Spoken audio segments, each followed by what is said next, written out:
I'm going to be doing a video talking about some of my favorite novels.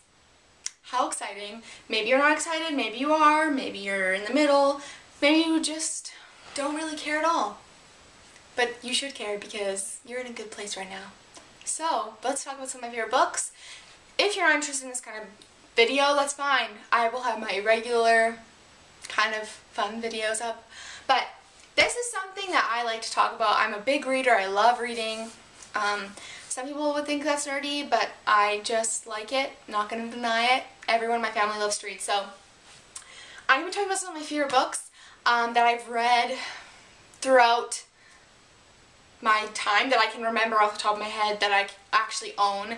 And so I'm going to start first of all with like the most important one, because this has been the book that kind of, you could say, kind of shaped all the books for me, because this was something I read when I was really young, and it's the Harry Potter series. So this is actually the American version. I actually have the Canadian version as well, but this is Harry Potter and the Sorcerer's Stone, but I call it the Philosopher's Stone because that's what it's actually called, like in Britain and in Canada as well. So yeah, this is the first Harry Potter book. I obviously own all of them, and I love these.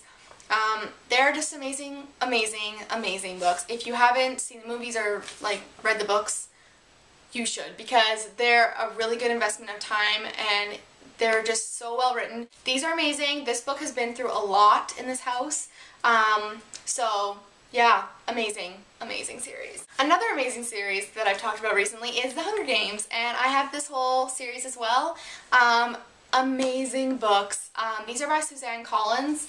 And obviously, if you don't know, these are by JK Rowling, if you didn't know that. But this is an amazing series because it is like nothing you will ever read. It's so unique, and it's so, like, it makes you just get really into it. You really do get into the book.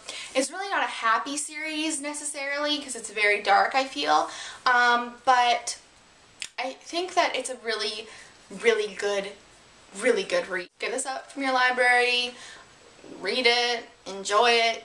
You will understand how amazing these books are. I didn't really believe the hype about it because I just thought, like, this is what happened with Twilight, and I wasn't a huge fan of the books from Twilight. Like, I did try reading them, and then I was like, well, I'll just try anyway. So I got this one, and I fell in love right away with the characters, and they're really well developed from the beginning.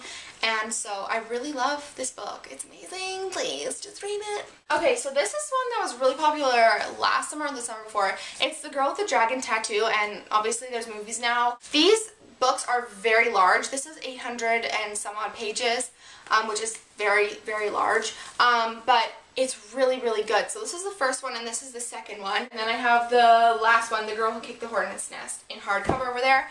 These are really good books, but you have to keep in mind when you're reading these, they weren't really well edited because the author of them, Stieg Larsson, actually passed away, I think, while he was like finishing up the series, and so they decided not to like alter it too much because the way he wanted it or whatever. But I actually found myself going through these books really fast because they were really good and like they really kept you wanting to read. There is a bit of like mature content, I would say. It is really well written, like the whole series, so definitely check these books out. You can get them for pretty cheap at Costco.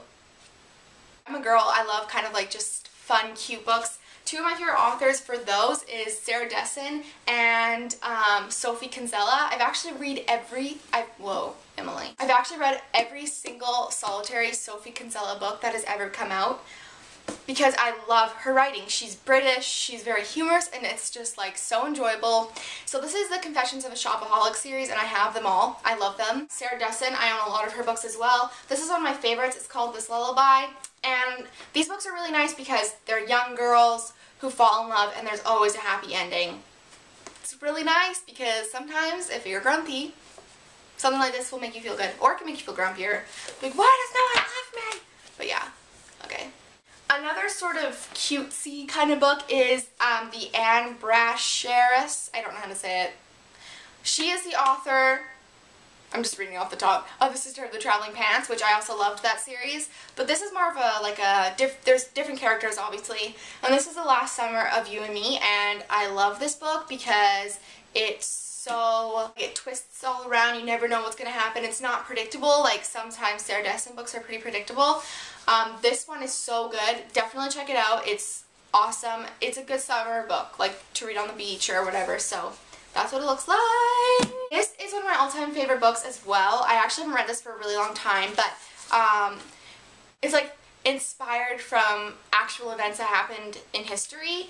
And so this is called The Forgotten Garden by Kate Morton, and I love this book because it just kind of, it is again kind of mysterious, and I do like that mystery sort of thing that goes on in books sometimes.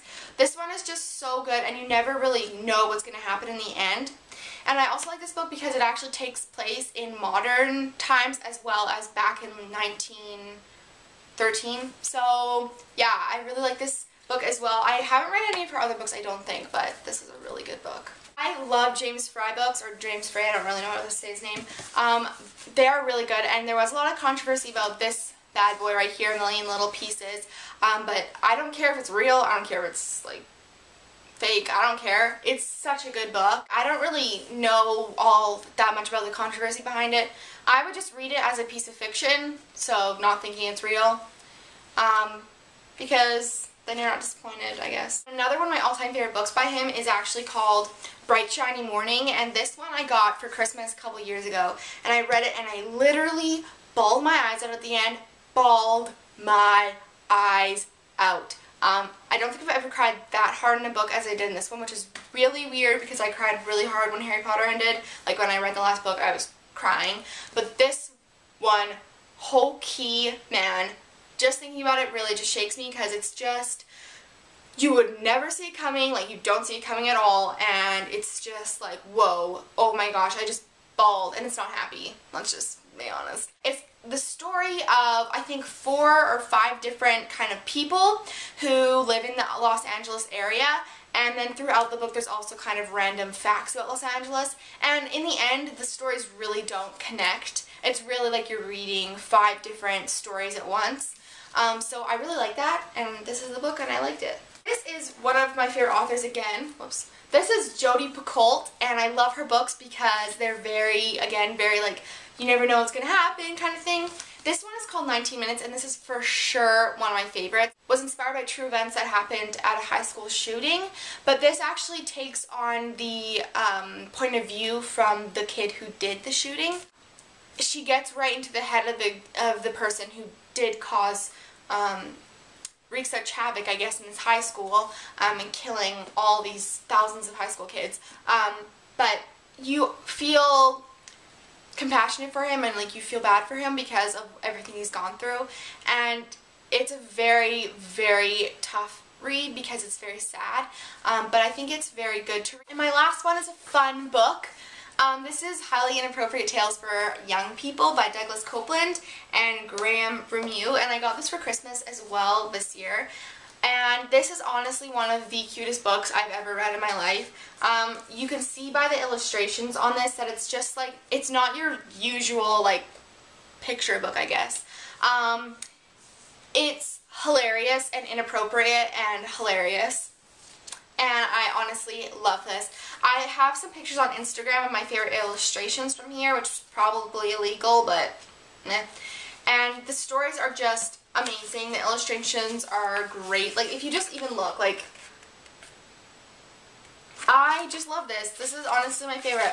One of my favorite stories in this is Kevin the Hobo Minivan with Extremely Low Morals. Like, it's not a kid's book, obviously. It's just hilarious. Definitely check this out. It's really fun. I think those are some of my favorites. I obviously love like the series of Unfortunate Events and like Nancy Drew and stuff. But like right now, like these are just the books that I think have really stuck with me more, or that I bought.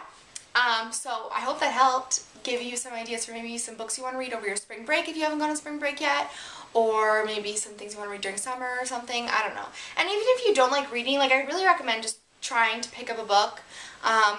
So yeah, that's pretty much it. I hope you guys enjoyed this, and I will see you all very soon.